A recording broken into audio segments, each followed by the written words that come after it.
3. Okay, good morning everyone. Welcome to another session of Lib Talk here at Baguio City Public Library. We have our two guests here, photographers of Baguio City, Ma'am Jovelyn and Sir Berson. Welcome po. Bago ang lahat, gusto ko muna kayo, tumingin kayo sa paligid nyo. Lahat ng nakikita nyo, kung nasa bahay man kayo, nasa office, nasa school, or naglalakad sa streets, makikita nyo may mga pictures. Dahil sa pictures, dahil sa photography, may mga pictures. So, everywhere you go, impacted siya ng photography.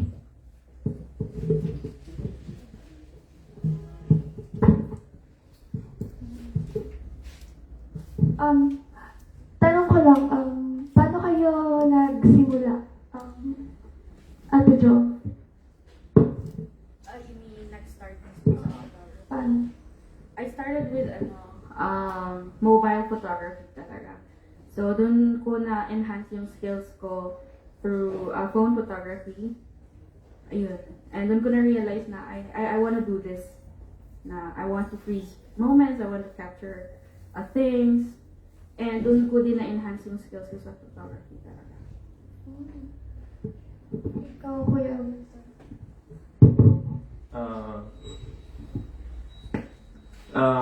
I was inspired actually by many content creators katulad si Peter Linden, Peter McKinnon, mga mainstream na mga talagang magaganda yung mga kuha nila, mga professional photographers online. Kung saan na-inspire ako since way back 2019. So, ayun. Paano po kayo natuto as a photographer?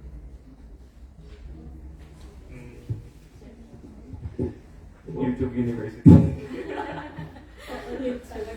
Lahat nakukuha na ako nakikita sa YouTube actually. Hindi lang sa YouTube, kundi sa internet in general. No? Bale, lahat naka-upload na doon.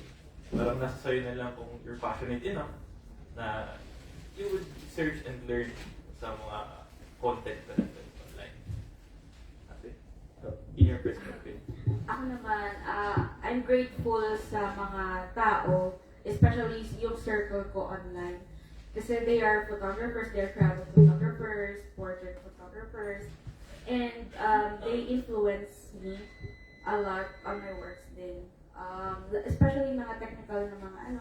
Ang gaan lang kasi you have people to go to every time you don't know what to do, may mga tanong ka tungkol sa technical, mga editing processes, workflow, mga so yun. May circle, yung circle sa talaga. Ano pong type ng photography ginagawa mo? For example, street photography, ganun ba? Or yung ganun? For now, focus ako sa conceptual photography, and I also take like pre-debut, pre-nuptial shoot, and about to enter na din yung wedding mismo. Kasi forte ko talaga yung moments mismo, yung mga raw emotions, yung my stories. Hindi ko forte yung highly directed na mga studio shoot na portraits. Hindi ko forte yun. Kaya po, sir? I started street photography on which ang daming stories kayong makikita sa streets kahit na hindi nyo kakilala. Makikita nyo na lang, naglalakad lang siya mag-isa pero nakatingin sa bakit malungkot siya, parang may story behind that. Na every capture mo is may emotions na natatago. You're not only taking photos, you're taking stories. You're freezing time. Yun yung magandaan ng street photography para sa akin. What motivates you po sa photographhy? Ayan, as tulad ng sabi ko kanina, nag-motivate sa akin, nag-motivate is Yan, freezing time. Yung sa pag-freeze mo ng story, sa pag-tell mo ng story. Kasi bakit na isang frame lang yan, isang photo lang yan. May story. Ayan. How about you? Sa akin naman, I take joy upon seeing those frozen moments. And I think everyone, lahat naman siguro sa atin, we have that important moments in our lives na gusto nating balik-balikan. And sa akin, since we experience doing client shoot, di ba? I think the feedback din ng mga clients na ay ang ganda, ay hindi namin alam na ganito pala kami. Those feedbacks are, I think, one of the things that fuels me then to continue. And iba yung pakiramdam na you were able to see through your lenses the things and the moments that people even do not see, diba?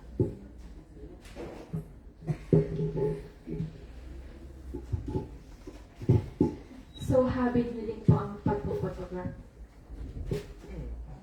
Or both? Trabaho, ganun, tas habit niyo?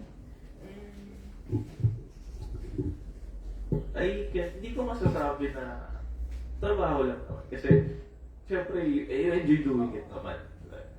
So, bali pa, you're passionate na you're doing it kahit na, minsan na walang bayad, di ba?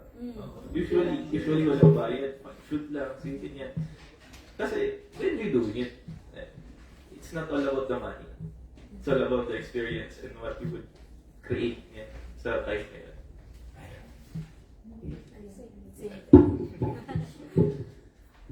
Can you present your equipment for yung ginagamit niyo po? Okay, so ito ang dala-dala ko parate. This is the A6300 by Sony. Tapos ang aking lens na laging nandito, which is my favorite lens, which was the first gift, which is a gift from my father, is the 21mm f1.4. So, bali yan. Laging nakalagay ito na nakakabit tong lens na to sa camera ko, nakalagay lang sa bag. Sige, ako naman, I'm using Fujifilm X-T10. This is actually an entry-level camera. And a lot of times, I thought to myself na the gears doesn't really matter. Because it's not the gears that's working. It's us na photographer mismo. Tayo yung nagwo-work. So the gears are just there to help us. Although it's important na magkaroon tayo ng high-end na gears, yung nangyayari kasi is madaming tao yung gusto sana ng photography. Kaso they don't pursue it kasi nga ang mahal ng equipment. So what I'm trying to say is I think it matters then for photographers to start with what they have. Even smartphones, they do a great job as long as you have the vision, but you have the vision kung ano yung gusto mong ma-freeze or yun, yung anong story yung gusto mong ipakita sa ibang tao. So, ayun, ito yung gear ko most of the time, and minsan makikipagsabayan sa mga photographers with, alam mo yun, I'm using a beginner camera, tapos makikipagsabayan ka sa mga photographers na they've already spent like millions and thousands of money for their gears. So ayun lang, na we're supposed to be limited with our gears. Yun lang. So, share ko lang kasi photographer din ako. Nag-start ako sa phone photography, parang si ate Jom. Tapos nung nakaipon ako, bumili din ako ng camera. Fujifilm din. Same din ng brand ng kay ate. Ang ano ko dito, nag-stop ako kasi kailangan ko mag-aral, kailangan ko makapagtapos. Pero andun pa din yung passion ko. Andun pa din yung gusto ko mag-take ng pictures para sa memories, gano'n. Tapos gaya ng sabi nila, yung frozen time, yun, iba yung feeling pag tinry na talaga. So, yun, kunyari, magpapabook ako ng birthday shoot. Magkano? Or magkano yung rate? Yung range ng rates yung magkano? Birthday shoot, gano'n. ito yung pinakamahirap sagutin.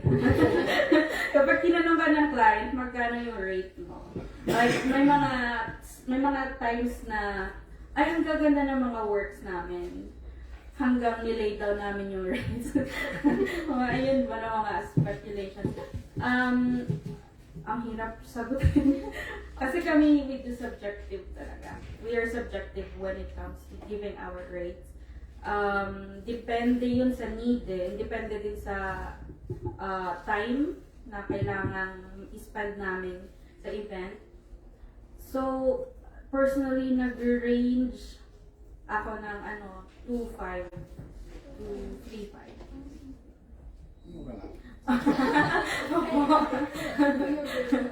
Okay, ang hirap sagutin ito kasi maraming kukan dito, maraming babae sa sabihin ko kasi actually, as you know, one of the most known photographers here in Baguio City, sila Sir Adrian Dungo, sila Tristan Tecloso, yung mga yan. Your rate is defined by your experience and the gear that you're handling. Hindi ka naman pwedeng mag-rate ng if you're expecting tawag dito, yung babalik sa'yo, hindi ka naman mag-rate ng 1,000 pesos lang kung yung gear mo sobrang mahal. Kung you're a very experienced photographer na ang rami mo na experience na kahit na pipitsuging camera, kaya mong gamitin sa shoot na high-end is, but mag-rate ka ba ng 1,000 or below 500? You know? So, it depends kung ano yung experience mo, ano yung gear mo, at kung ano man yung maipro-provide mo sa client mo. It's because you're helping the client to achieve what they want or what they need. Kaya, doon magdedepende.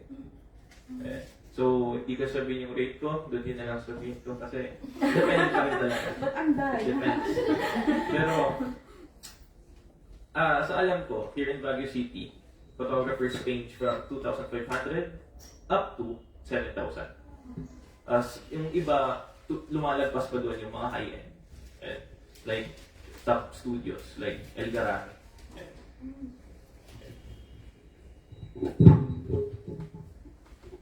Sige, kunyari nagpabook ako. First time ko magpa-picture. Like, tutulungan niyo ba ako pumili ng theme or yung gusto ko din, gano'n. Tapos, yung sa poses, tutulungan niyo ba ako mag-pose, gano'n. Depende. Ako personally, kaya hindi ako pumapayag ng photoshoot na 1 oras lang. Kasi I spend time knowing the subjects.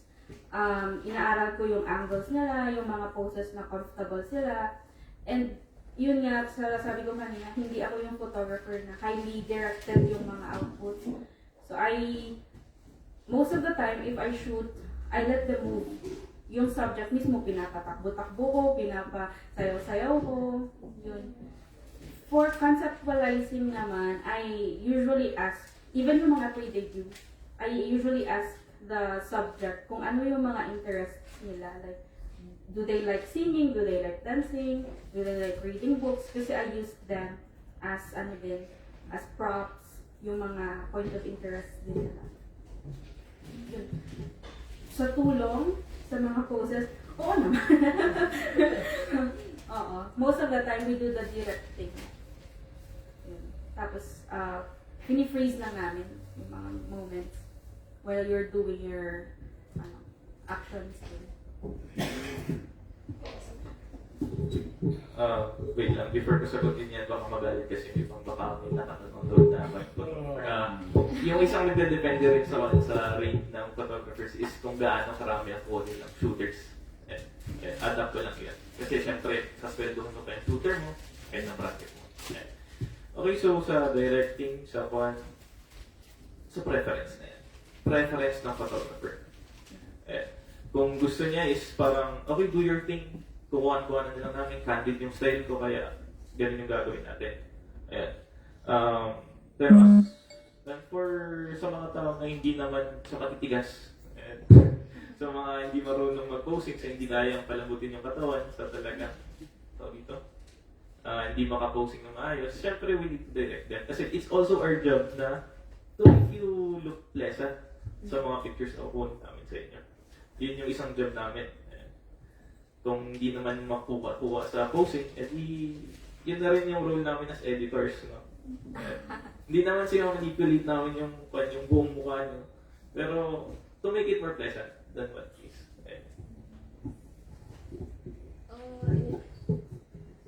Nag-photography lang po ba yung inaano nyo or pati videos? I'm actually primarily a videographer. And that's why I suggest if you're gonna be shooting video, Sony. Sony. Kasi sa dynamic range yung dala niya, kahit na itong A6300 is one of the most budget cameras out there. Pero compact siya, it can shoot 4K, it can also shoot 120 frames per second na kung saan yung super smooth na slow motion.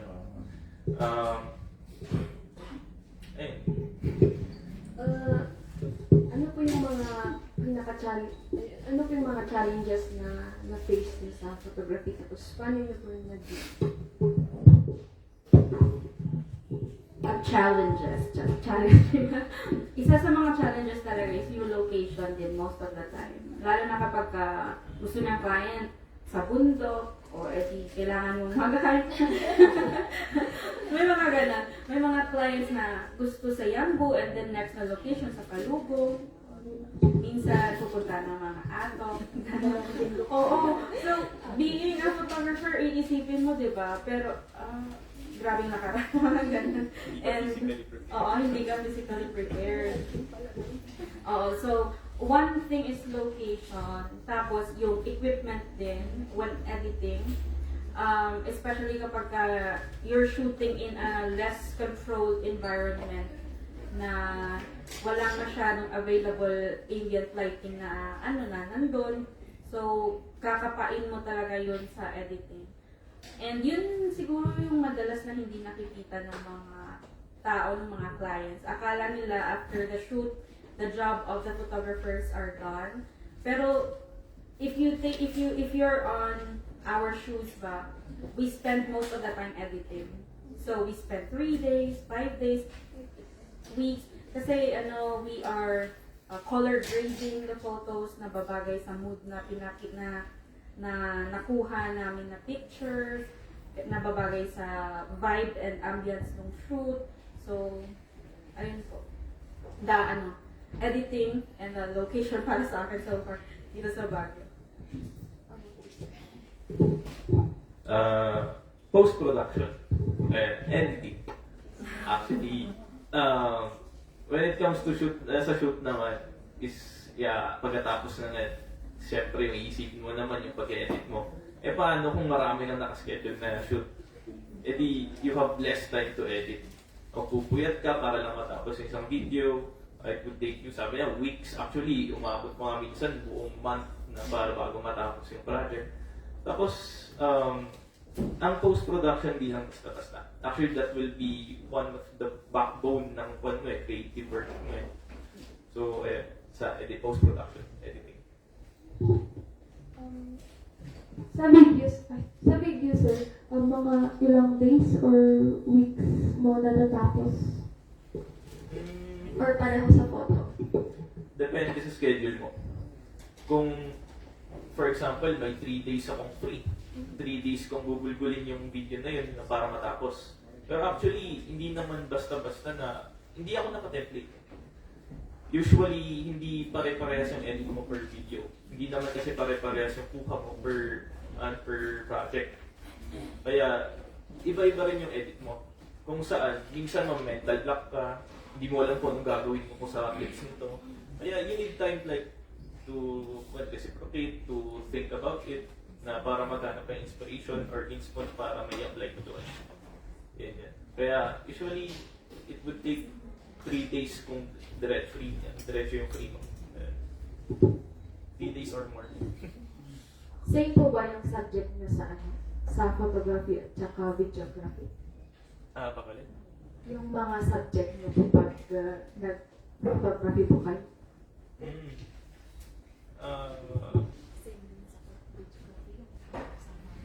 Actually, I started off as a product videographer. And bali, I have shot videos or promotionals for local businesses here in Baguio City and also from Manila. Kaya, ayun, mas forte ko ang promotionals kaysa sa weddings or sa ano. But I also shoot weddings. Nabanggit niyo po pala sa editing. What do you use, ano yung prefer niyo pala sa for editing? Is it a computer or sa cellphone na? Professionally speaking, I suggest na you would edit in a computer.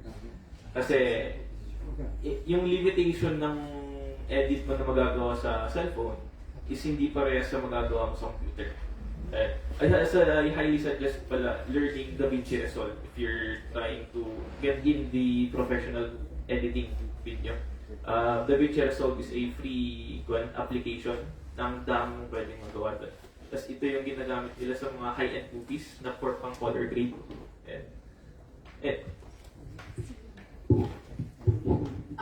Ako naman, since photos most of the time yung ginagawa ko, I tend to use my smartphone. So, sa phone ako nagpo-color grade, sa phone ako nag-edit.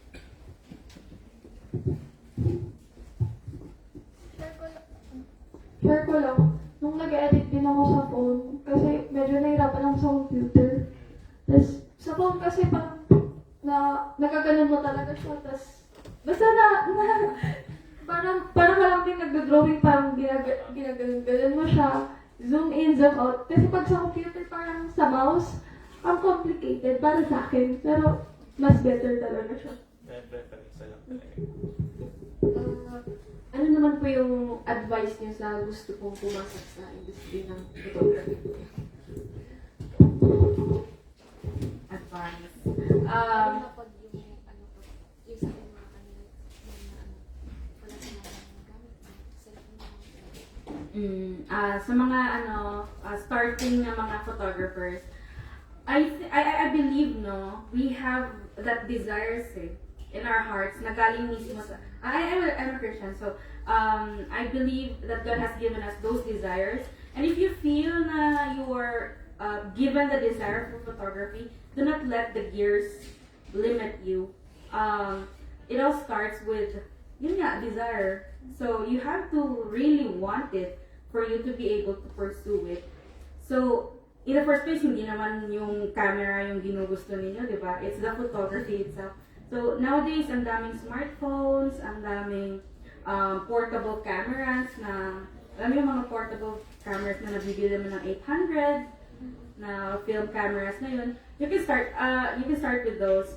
And, eto lang, kahit saan naman, kahit hindi naman sa photography, I think it's really important na we know how to maximize what we have to achieve the things that we want to achieve with them. So if you have a smartphone, maximize the use of your smartphone. Kasi for ordinary, if you don't know how to use your phone for capturing photos, you will just like the other people na nagpipicture lang. But if you know how to maximize your phone, you will discover a lot to it. Kasi yun nga sabi ko kanina, it's not the gears that works for us. They're just there to help us. Tayo yung nagtatrabaho para sa mga output na gusto natin makuha. So, yun lang. Do not be limited by the gears, especially the cost of the gears. Kasi the more you pursue it, magugulat ka na lang na the more it will be provided along the way para sa'yo.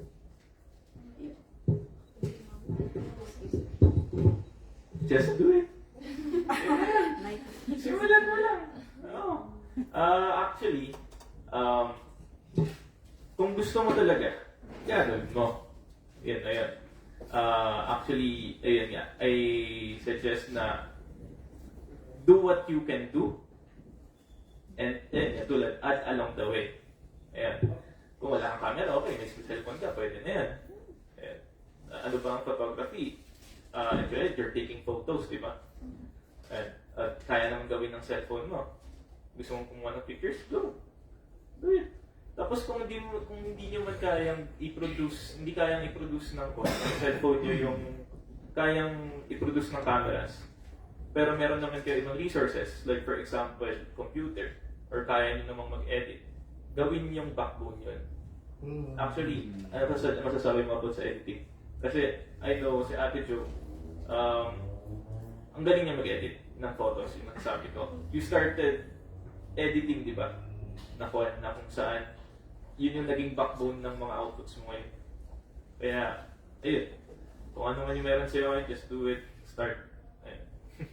And may i-add lang ako. Don't be afraid to ask. Especially those people na nauna sa inyo. Na, lalo na yung mga taong nai-intimidate ka just.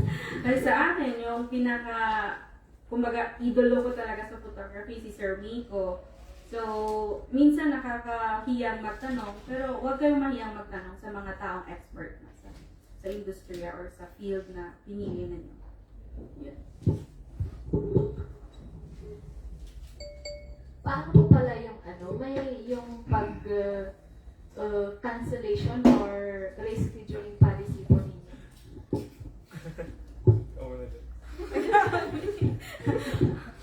Cancellation. So far wala pa namang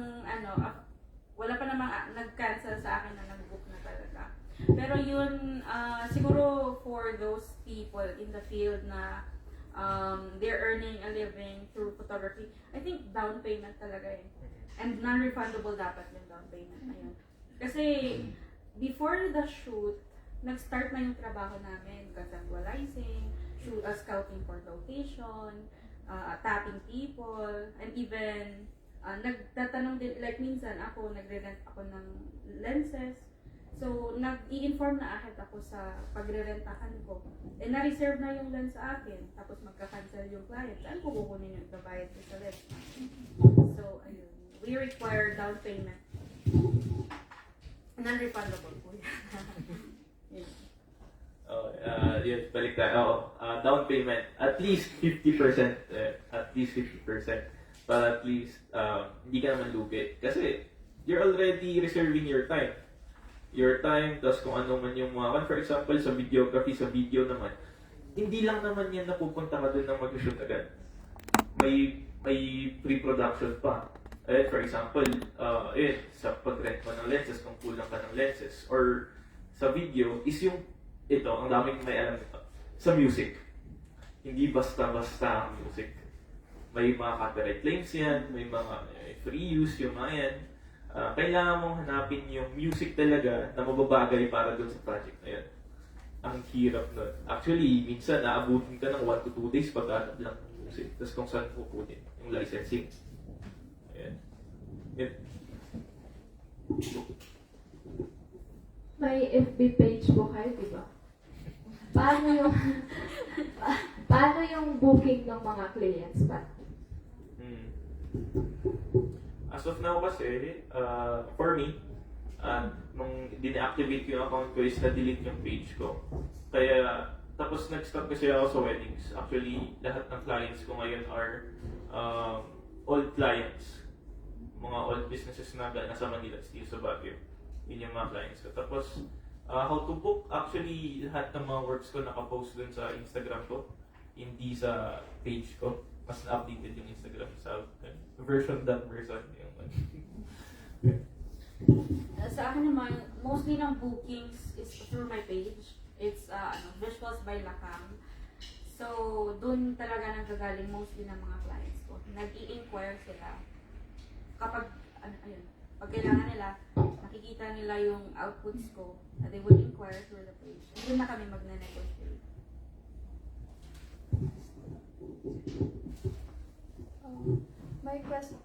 May questions po ba ang public para sa dalawang photographers? Okay, so I guess yung photography natin ngayon, taking pictures makes it easier for now. Unlike comparing before, have you tried yung mga films pa lang, diba, that you need to wait for how many days before you see? And for now, let's say taking yung sa camera na, sa cellphone, and yung hindi na film yung gamit, no? So, pwede na kayong makapag-delete actually, di ba? So, pwede nyo pang ma-enhance. Pero before, pag yung film, using the film, hindi mo na ma-delete yun eh. Kung anong itsura mo doon, yun na talaga, no? So, yung pag-ano naman, yung, have you tried yung traditional na you develop the film? Diba? Using yung, dark room, right? So, have you tried? Which is better? Yung noon ba or ngayon? Creatively speaking, kung when it comes to creativity, actually, mas madali ngayon. Ayan. Pero iba yung saya noon na yung, actually I have a vintage film camera, pero ang mahal. Film ngayon ang mahal. So, sa ngayon, kung may camera ka or yung cellphone mo, pwede kang mag-delete, yun yung, para ma-practice mo yung composition mo, sige, click ka lang ng click. Pero hindi yun pwede. Kasi ang mahal ng film. Pagka-click mo, wala na yun. Okay? So, mas maganda ngayon when it comes to creativity. Kasi, mas marami kang pwedeng gawin. Like, ito rin yung pag-enhance mo yung pag-edit mo.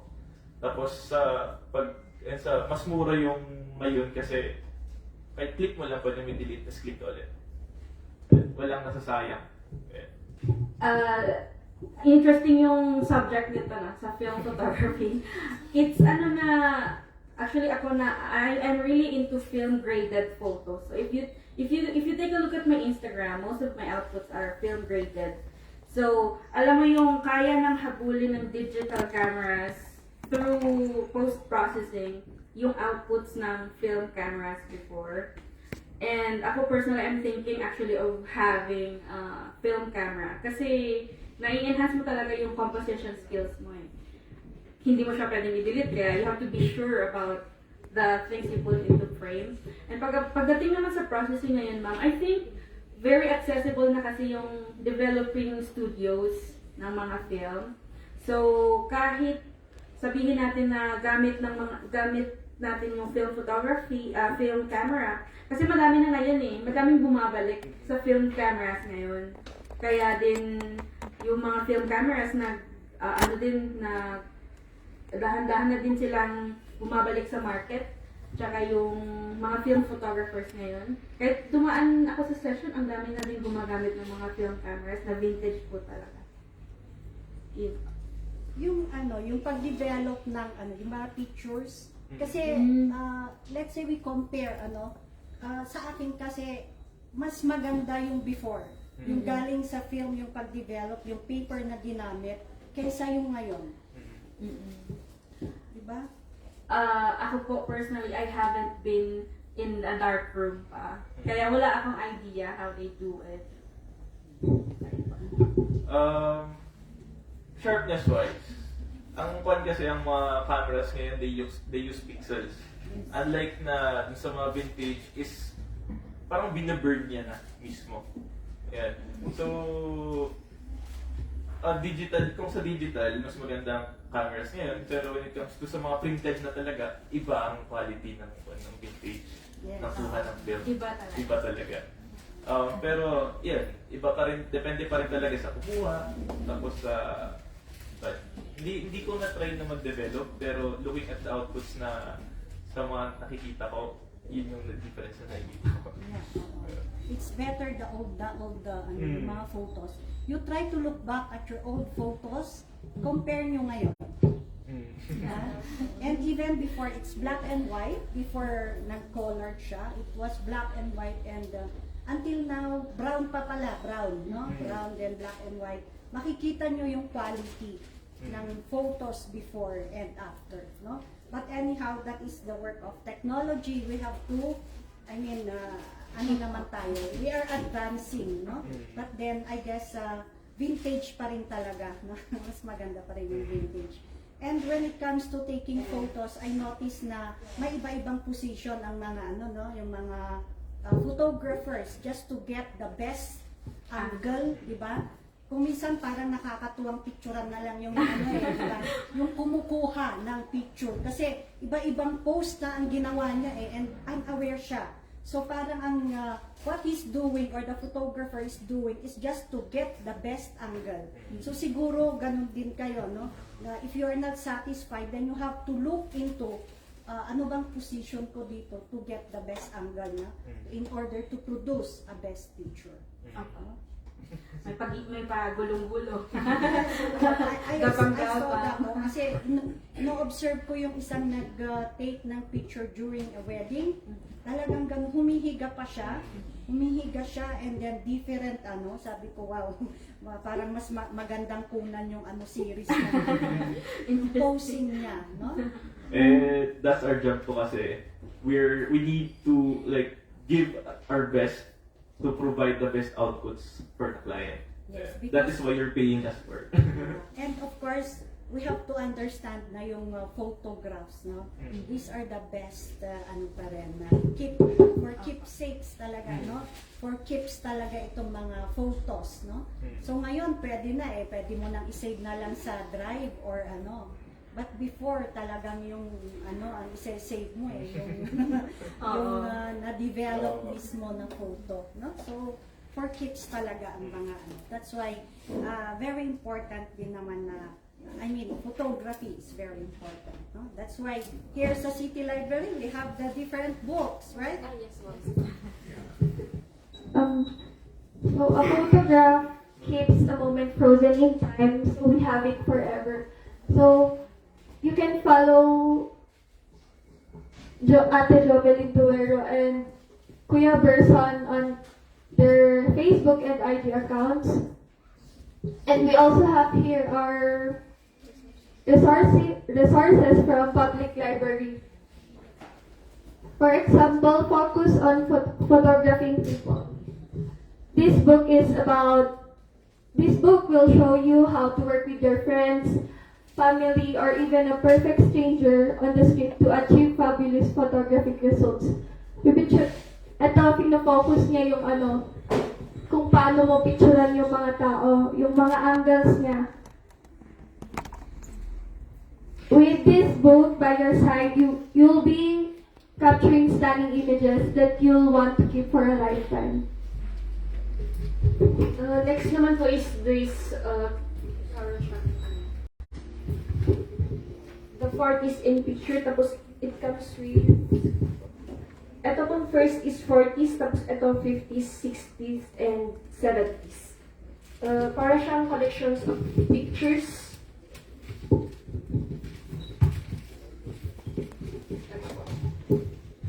International. Ito po is 1940s, mga collection ng pictures, tapos ito, yun. Ito naman is about start with a digital camera. You'll find out what kind of camera is best for you and how to manage memory and storage then. Learn the example from graphic design case studies. May mga tips naman dito, tapos iba't ibang kinds of photographies.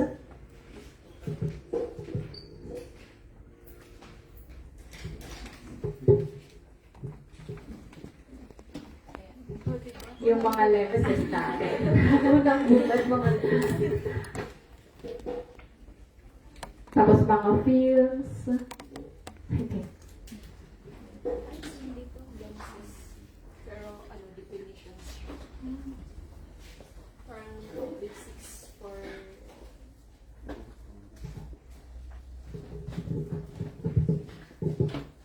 Mga special effects pala ng photography. Yung mga filters. So, once again, thank you Ate Jom and Kuya Bersan.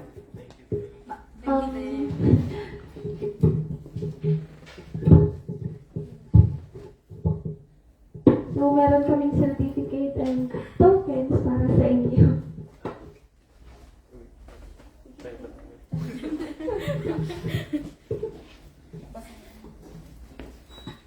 Certificate of Appreciation is awarded to Kuya Berson and Ate Job as a token of gratitude for being an esteemed guest by sharing valuable knowledge and insights in the field of photography through the BCPL Live Talk. Thank you. To Ma'am Jovelyn, thank you po. Picture. One. Thank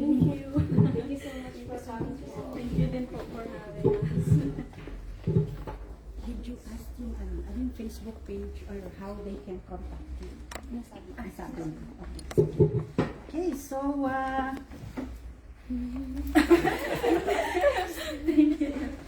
Thank you po. thank you.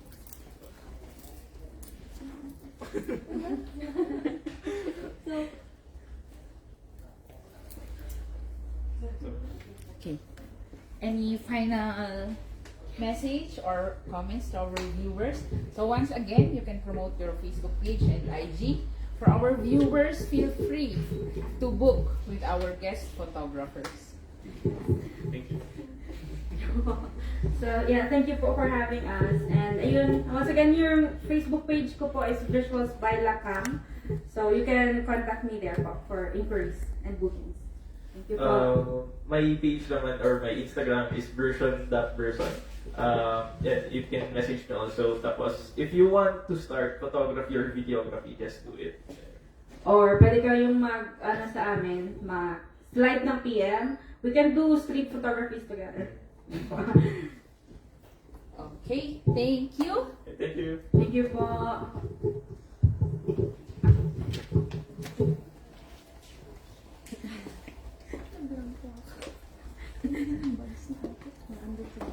Okay, so I guess we have a part 2, no? We have part 2 for our live talk today. What we can do is message na lang natin sa sa comment yung nila, no, yung We will kanilang pin. diba? Social so that, media nila. for promotion din, no? So for those who would like to book for them, then we will message. Paki-message na lang doon sa yung Facebook page ninyo and then Instagram para at least alam ng mga viewers how they can contact you. Okay, so thank you very much for gracing Baguio City Public Library, and it was really wonderful having you here, and at least maintindihan pa nila na about photography. Okay, so for our next guest, of course, meron tayo dito yung mga cameras nila, no? Di ba? Mukhang to. Actually, din ako sa gusto ko rin, pero mahal na hobby ang photography, right? Even before, kasi film ang ginagamit. But then, of course, kung talagang passion talaga, I agree with them na kung talagang passion ninyo, then why not, no? So develop, I guess we can all make yung ating mga talents, and then we can share our talents, and we can, do it, no, for the public. Okay? So, for our next, so our part 2, we have a guest here, no? Meron tayong guest dito. May I have the paper? I forgot to get the paper over there. Ayan. Okay, so we will muna itong mga natin. Anyhow, they already mentioned regarding the books, no, photography books. Okay, so we have here our special guest. We will not be using the microphone anymore kasi mas maganda yung kasi kapag nag-voice back kasi a while ago. Okay, so I have here a guest, no, very special guest actually, all the way from New Zealand. Okay, so thank you for being here. Halika na. Oh, thank you. Okay, so I don't know, kaya lang yung book kasi na binigay mo, no? It's Yes. entitled The Wellington Alternate. Okay, so ang nakalagay kasi dito is Oliver Days. Yes, that's my So, pen I would like to introduce Oliver Days. Yun yung pen name ni Mr. Mark Paguntalan. name. Yes, nice to meet you. Nice to meet you. Welcome to Baguio City. Thank you. This is my second time in Baguio. First time was when I was a baby. Still a baby. Yes, first time was when I was a baby. Second time now. Now, wow. It's a big difference. Yeah, so for how many years? 30 years. 30 years. Oh, so I don't need to ask your age. No. Okay. So it's been 30 years, Yes. no? But then, how does it feel coming back here? The Philippines? Yeah, in to the Baguio? Philippines, in Baguio. It feels I would say there's no really words to say it. It just feels. It feels like I had not left the place for a wee while. It just, it's like a fitting a right glove. It just feels right. Just feels right to be back here. Yeah. And what places have you been? I mean, where have you gone to the places here in the Philippines Well, so far? I came from New Zealand, from Manila. I started. Then I went to Tagaytay, and then to Cabanatuan, and then Vegan, Banawe, Baguio, back to Cabanatuan, and that's part 1. And part 2, I'll be from Cabanatuan. I will fly to Iloilo, then Bacolod, Dumaguete, Bohol, Cebu, back to Iloilo, Antique, Guimaras, Iloilo, then back to New Zealand. For how many days? It's that's overall is 2.5 months 2.5 months. of vacation. Yeah, and you've gone to a lot of places, and Yes. you will still be going because you will be here Yes. for about 2 more months. 2 more months. 2 more months. Wow. I'll be leaving on May 2, so I'll still be here for a long time. But you are not from Baguio, actually. No, I'm from Iloilo. Okay, so our guest for today is not from Baguio, actually, but what makes me, we are very much grateful, no? Because even though he's not from Baguio, but he is very willing to donate his book. This is his book, okay? So, the Wellington Alternate, no? So, under the pen name, no? Oliver Days, okay? So, we are very much grateful that we have your work here. Although you're not from Baguio, but still, you are very much willing to donate your authored book. Yes. Is this the first book that you authored? Yes, my first book, yes. Mhm. Took me 8 years to write it. Wow, 8 years. So what inspired you to write about this book? Well, the backstory is I always wanted to be a writer, but the backstory of this book is I came from overseas, and on the airplane seat, I was looking down on the city of Wellington, that's the capital of New Zealand, Mm-hmm. and on the airplane seat, I imagined giant fishes swimming under the streets, and that image stuck with me for a wee while, and thinking, I could write maybe a short story first, and then the short story evolved into short stories, and then after that, I could write maybe a book, a novel. It's a hard journey, but I'll give it a go. Mm-hmm. I always wanted to write a novel, but it's a long process. But finally, it's here. Yeah, it's out in the market. Is Yes. this for sale? It's for sale. It is at the moment. It's on Amazon. It's on sale on New Zealand at the moment. Okay, so you copyrighted this Yes. and it first published last year. Last year. Yeah. So your passion of writing, Yes. no, drives you to have this. Yes, yes. So it's not your work. My work? Yeah, Oh no. It's not. My work is a simple. I work in like a dairy store or like a grocery store. It's just to help fund the book because I'm a self-published author, so I don't have a publishing house. So all the printing, the book covers, the merchandise, I have to pay for it. So is it satisfying that let's say you will just earn, no? Yes. Once your book is out in the market and it's people are buying Yes. it. But of course, since self-published, so you have to spend for. Yes, I have to spend. I have to spend a lot. Yeah, you have to spend a lot. Yes. But how does it feel? I mean, is it satisfying or it's expensive? Oh yes. Yeah. But it feels surreal. I would say to have the book, to have the ideas, to be physical. Mhm. Because it's always inside my head, Mhm. and to have it on my hand is just, it's a good weird feeling. It's a profound feeling. Mhm. Okay, so honestly, are you earning now? Oh, Because of I sold my first I printed 200 books, and I sold about 100. Mhm. Wow. So, and then the rest I gave them away to libraries in New Zealand, also here, also to family members.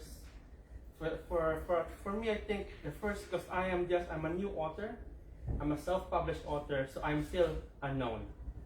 And I told myself I just want to focus to increase the number of people who read my book.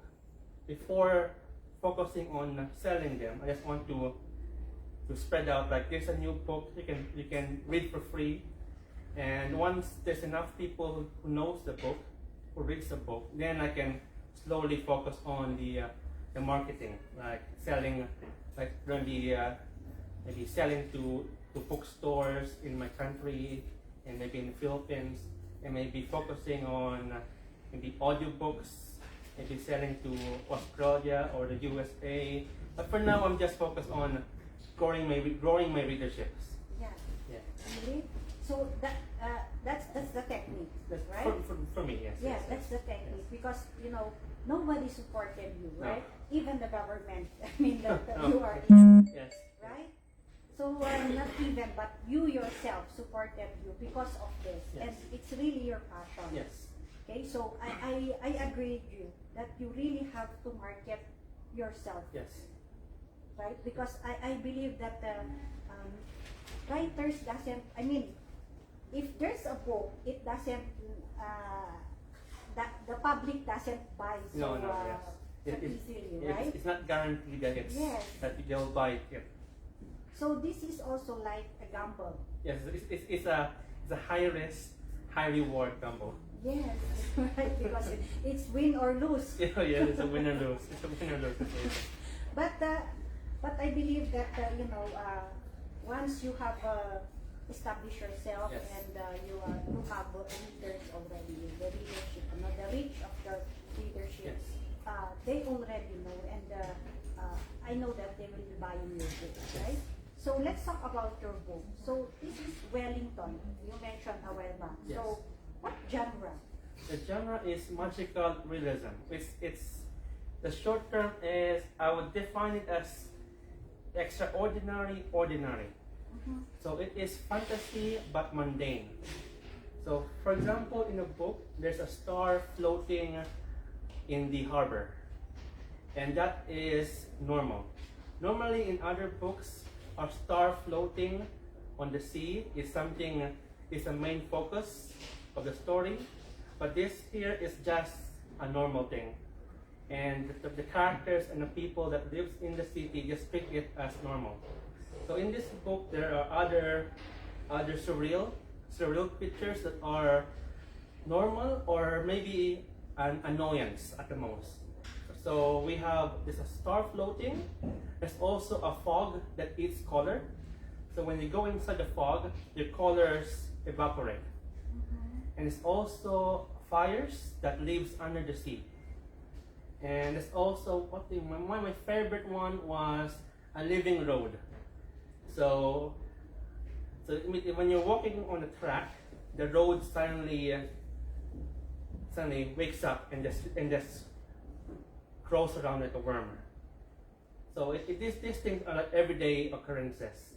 Oh, okay. So you since it's this is fiction, right? Yes. So you will recommend to what ages? I would recommend around 16 above. 16 above. Yes. Yeah, because we have actually here a book lovers club, and we allow them to borrow. Yes. Let's say if they will borrow this, they can borrow it for a week. Yes. Yeah, because this is It's a very thick book. thick book. It's a very And thick book. well, for those who are really readers, they can read this for Overnight. It might One day or 2 days, right? they may borrow for 1 week and they'll come back the next Again, day and yes. borrow the same book. Okay. So why have you chose Oliver Days as your pen name? Oh, it If sounds. I may ask. Oh, it sounds nice. It sounds nice. My real name is Mark Oliver, and Oliver is not used a lot in my normal life, in my everyday life. So that's, I'll use Oliver, Oh. and Days. I just like the name. It sounds nice. Days. It sounds nice compared to my real name. Oliver Days is short and sweet. I would say. Yeah, because when I was looking at your donation form, huh? And then I looked at, okay, so this is the pen name. Yes. So, okay. Of course, your inspiration, no? It's you have that inspiration in your mind that drives you. And Yes. for 8 months, you were able to finish this. 8 years. 8 years. 8 years. How come it took you 8 years? Oh, okay, the process is that I have to write. The current version is not there's numerous versions of the story during the 8 years, and during the 8 years there's numerous protagonists that and for me it's like so after I write the story and it's been edited, it's like okay, it doesn't end. How would I say this? It doesn't. The final product does not taste sweet enough. So it does not. It's still imperfect. It still needs to be improved. So I write the story again from the beginning, and then at some point there was going to be a dilemma that the story might fall away or fall apart. So I have to rewrite the whole story with a new main character, and then by 2020 I think I found the current protagonist, and then and then after a while it just slowly works itself, and then There. it's a bit convoluted. It's a bit messy. Okay, but anyhow, you came up with the book. Yes. Does it did it occur to you that for that 8 years, did it occur to you that did I continue this or Oh, no? yes. I told myself I could have been doing something else. Yes, instead of writing Yes, the book. I could have maybe gone to a better job than writing a book. Yeah, I told myself I think that the last 2 years I told myself I need to write it, or else I don't want to write the same book for the next 2 years. So I have to focus, even if I'm not motivated, even if I'm maybe tired, I have to write it, and just have to finish the book. Just finish the book at almost perfect state. Oh. So it's not. There's still some parts there like it could be improved, but I think it's almost perfect. Do you have an editor? The first 6 years it was just me. It was just me, because editors, they're not cheap. Yeah. They're not cheap. Yes, pretty sure. I think for editors, I often use a developmental editor. So they will check the book and they will rate the characters and the plot. And the second editor is the most crucial part, is the grammar one. Yeah, the grammar. Grammar one. Yes. That will be the second to last version before printing, just to make sure all the grammar is the right.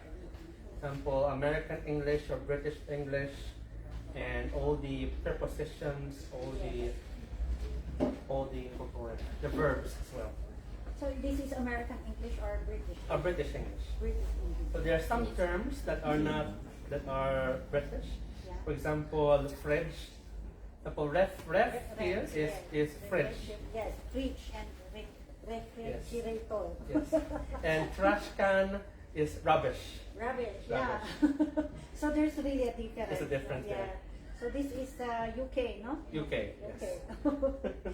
Okay, so for now, are you planning to have another book? Oh, Are yes. you planning to write another book?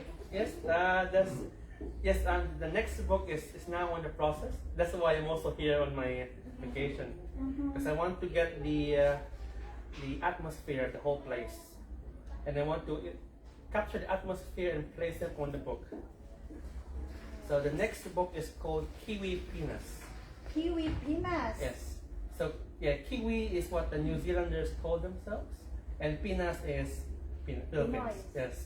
Wow. So it is about two cousins who meet for the first time in New Zealand, and they go to the Philippines for a family gathering for the first time in the country, and they go around the whole country having a tour. That's why I'm here. Yes, that's why you are touring. That's why I'm touring, just to get some ideas for the book. It's on the same road as well as the first book, so I will implement the same surreal pictures. I already have some ideas already. Yeah, because it's better. I agree with you. It's better. You can write better if you yourself have experiences, Yes. right? Yes. Yeah. So looking forward for It'll be 3 years. will be 3 years, not 8 years. No, No more. not 8 years. So 3 years. 3 years. So are you still willing to give us a copy of your? Yes, I can give it. I'm willing to give a copy. Yes. Okay. So we look forward for the next And- book that you will author. Yes, no? yes. But anyhow, we will do our best also to to promote your book here. Okay. And we have a book lovers club, and we will be promoting to the members of the book lovers club. Okay. Do you need a feedback or I would like maybe a review. review? Maybe Amazon Okay. or Goodreads. Just a review would be nice. That's all I'm asking. A review. Okay. Yes. So we will ask, since Ma'am Katz is in charge of she's in charge of the book lovers club here in the city library. So maybe she can ask, those who will be borrowing your book Yes. to write a review. And if for a review, if you don't mind, maybe who's your favorite character? Okay. Because it's a very character. I like my characters. It's a very character specific. Yeah, I have here your characters. Are these your characters? Yes, they're my characters. Okay. So Josefina. Yes. It's really Filipino. She's from Iloilo. Oh yeah, Josefina Santa Maria. It's Filipino, Pinoy na Pinoy. Arisa Joy Carpenter, of course, except for the family name, Mandy, Nadine, and Marinette Days. Oh, this is Days. Yes, it just sounds nice. It's like, it sounds You nice. really like the Days, okay? So Marinette is the main character, and I can say I'll just say I won't trust Marinette. Marinette is on a crossroads of what she is expected to do and what she wants to do. So that's her dilemma. Your characters are women. Yes, So 4 women. 4 minutes. It's one male character, one minor male character. Oh, are these sisters or friends? Except for Mandy and Marinette, the rest are friends. Oh, okay. So it's different, Yes. presentation of character, women characters. So when I write a story, I told myself, I want to challenge myself to make a good female character. So, and having 4 female characters with their own goals and personalities, like this will be it. No wonder why it took 8 years. It's difficult to write about women. No. I'm not saying that. It just to give them their own. I want to make them active characters. Yeah, okay. So, I guess this is fitting because we are celebrating the Women's Month. oh yes, It's March, yes, and you are featuring women, right? yes, So the character of this book is about women, of course, different different personalities. personalities, but then it talks about women. So I guess this is just fitting for this month. This is a book for this month, the Wellington Alternate. Characters are all women. Of course, there's a male. One male. One male. One male. So gender sensitive. Okay, so this is for all.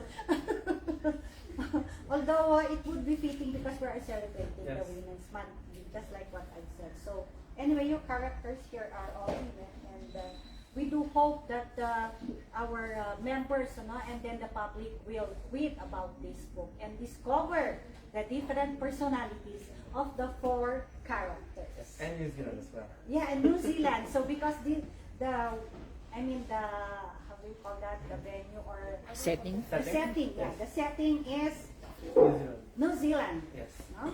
So you get to read and imagine how it is to be in New Zealand. Yes. No? Yes. So for those who would like to, travel through this book in New Zealand, then it's available here at the City Library. Yes. And of course, I would like you to sign your book, Oh yes, I will. I right? will. So may I have a pen? Sure.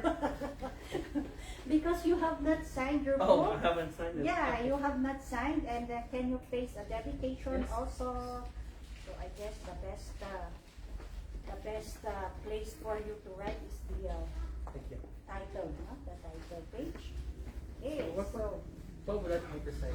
And Baguio City Public or to the people of Baguio or Bliss area, because our book lovers is open to the people around also Baguio, so Bliss area. Bliss area. Yeah. Okay, so we are very much grateful and thankful talaga kami na meron talaga mga authors who are willing, to donate their book. Although we really understood na mahirap, no? It's very difficult when you yourself, you have to cover all the expenses just to come up with a book. But for here at the library, we would love to have your books also, and we will be of help in promoting also your book so that, people will, the readership, you will increase, and of course, the awareness, no? Na merong ganitong libro na nasusulat. Okay? So, another? thank you. Because one of my goals in writing this book is I want to increase the number of Filipino writers. Wow. But also I want the Philippine creative to be a creative competition in the global. Because at the moment there's the big names is Japan, Korea, and US as well. And Philippines has a very almost like untapped creativity. So many story ideas, so many I would say very unique settings with their own stories that if written well, it could be a good competition to the global market. Yeah, why not? Yes. Diba? We should go global. Yes. I believe that there are a lot of writers, good writers here in our country. And also here in Baguio, I believe we have a lot of good writers here in Baguio. And we really haven't discovered them yet, no? Although there are writers who have who have not really donated their work here in Baguio, in the library, but only few. Yes. Writing is a hard and long process. Yeah, yes. I think for me, it's I would not personally recommend being a writer because you have to be firstly motivated and also to be realistic. Because motivation, because there are sometimes you're not motivated. For example, a long day of work, you don't want to write, but you have to write.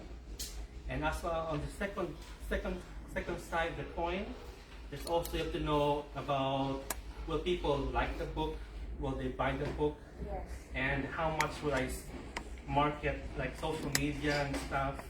Example, social media for me is one thing I am poor because I have no time at the moment.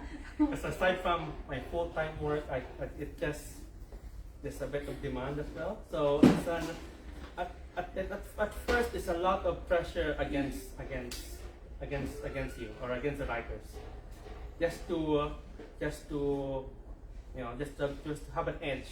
But there's also big authors and big names that are easily that the bookstores will definitely take in. Yes, yes. And for a first-time author like me, you need to persuade the bookstores as well.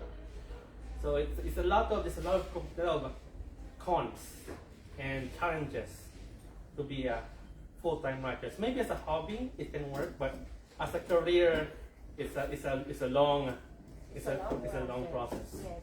And it's also a high gamble. Yes. It's a high gamble.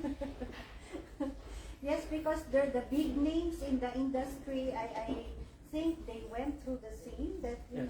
they start from the bottom, right? Yes, they do.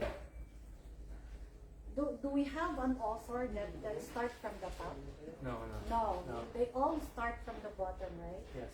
So that's really, I agree with you. It's really a big gamble. And actually, we have here a proposed ordinance regarding, the donation of books. Yes.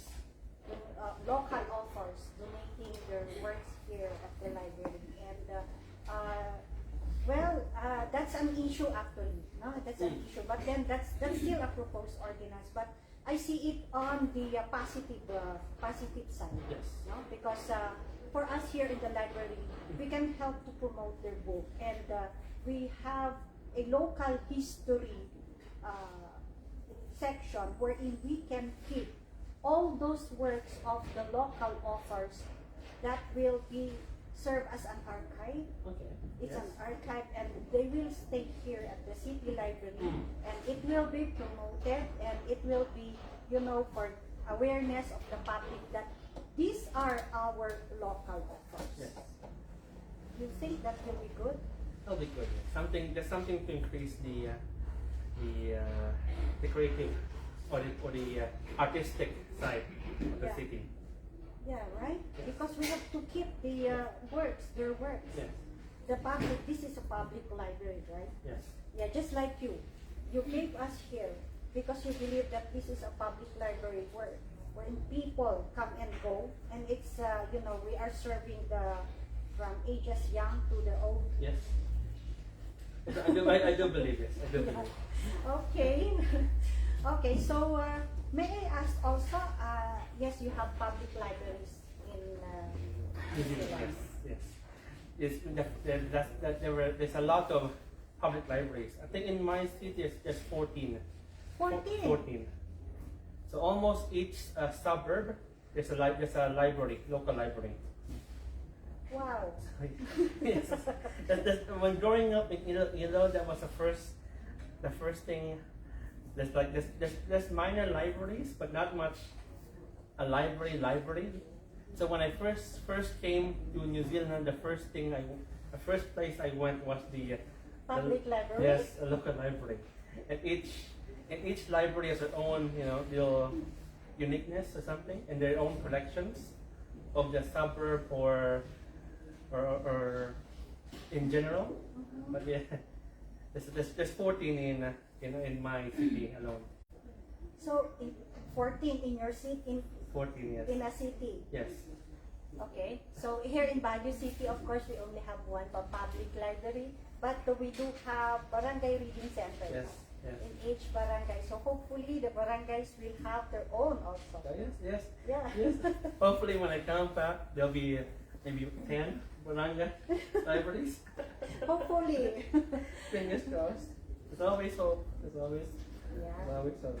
So there are also activities in your public library.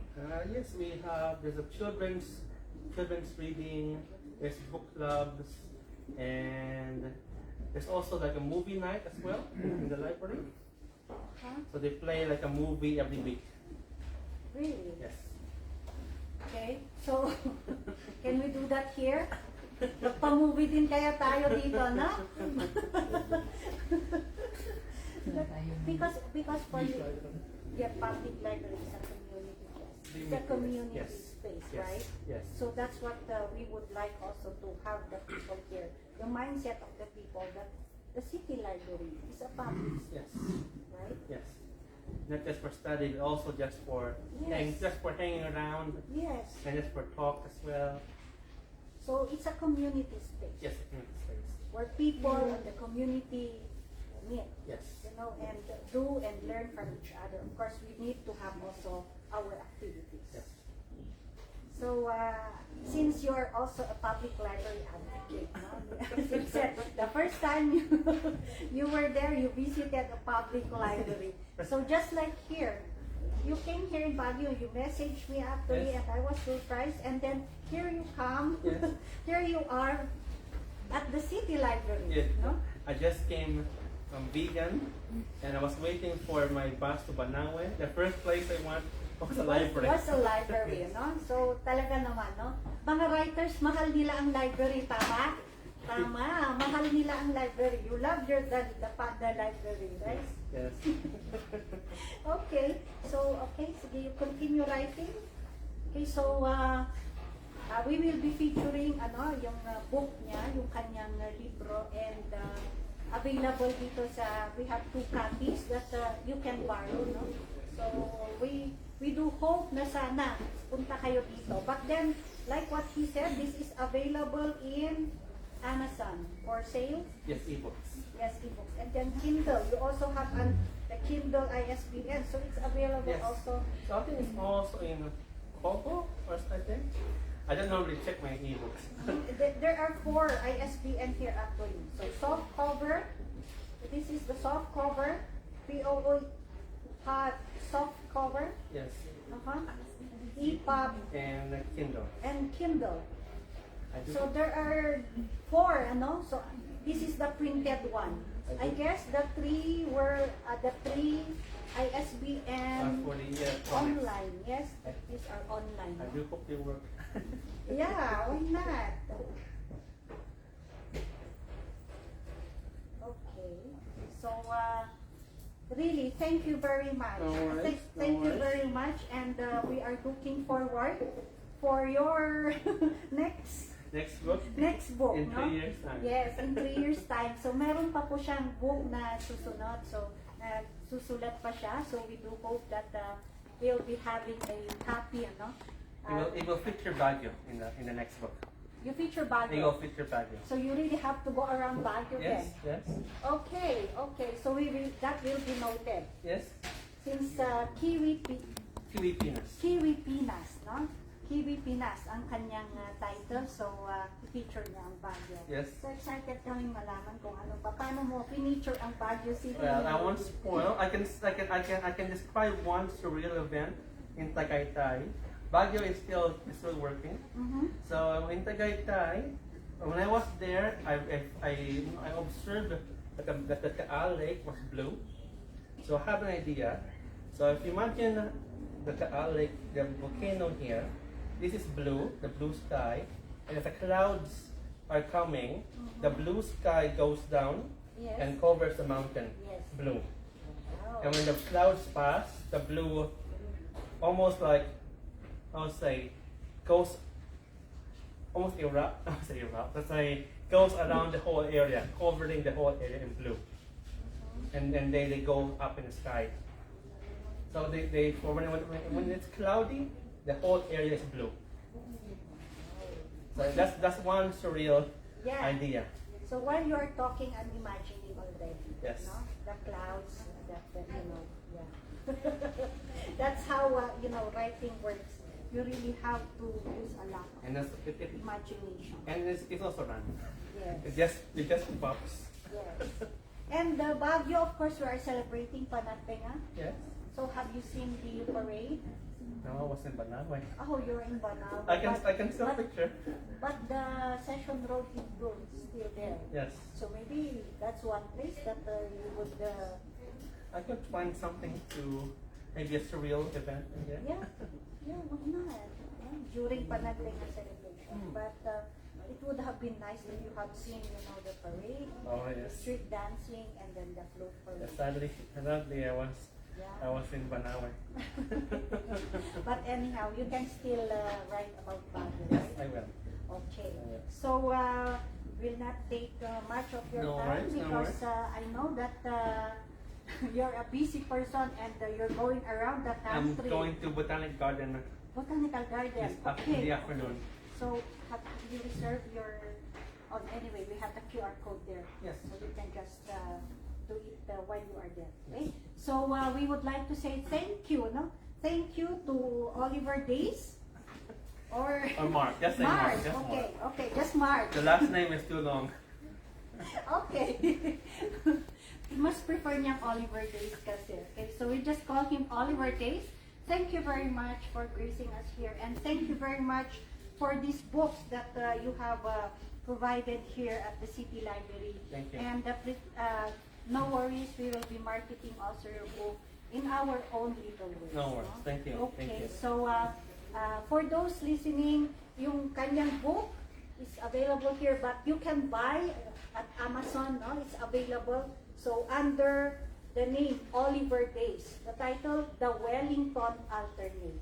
Okay, so thank you. Thank you. Thank you for Thank you. being here. Yeah, thank you very much, really. So, yun lang talaga masabi ko, thank you eh. Kasi We are going to buy. I'm not used to about how much is it? Normally, it's about 25. Normally, it's $30 in New Zealand. New Zealand? So I normally sell for 25. So, in Amazon, Oh, Amazon about $5, $7. $7. Five US, I USD. think five or seven USD. Yeah. Oh, $5 dollars. Okay, so I could make it with more lower. No problem with that. okay, so bili na po kayo sa Amazon, okay? So available po sa Amazon, mag-login lang kayo sa Amazon and there you have it. You can click, you look for the title of the book or the author, okay? So with that, we would like to say thank you also for tuning in. Parang radyo lang, di kay TV, but then this is our live through our Facebook page, Baguio City Public Library. So if you want to, to rewatch, Yes, you yes. can you can ask somebody since you are not active in social media. Oh no. Oh, no. I try, but it's just I'm not the best person. Okay, so Baguio City Public I Library. will check it out. Okay, you check it out, and of course, wala akong masabi kasi nagte-thank you lang. Yun lang masabi ko sa kanya kasi na-overwhelm ako eh. Kasi, being an author, hindi madali, no?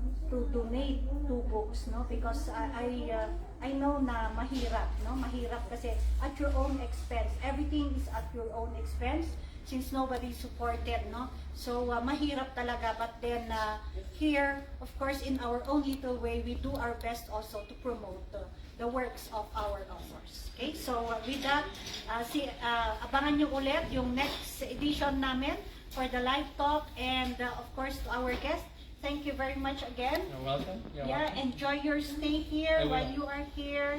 I believe you will go around the Philippines, Oh, yes, no? yes. So just enjoy and feel the place. I will. Yes. Yeah, because that's where you get your motivation and inspiration to write your book. So with that, we would like to say thank you and see you again next Friday. Bye-bye.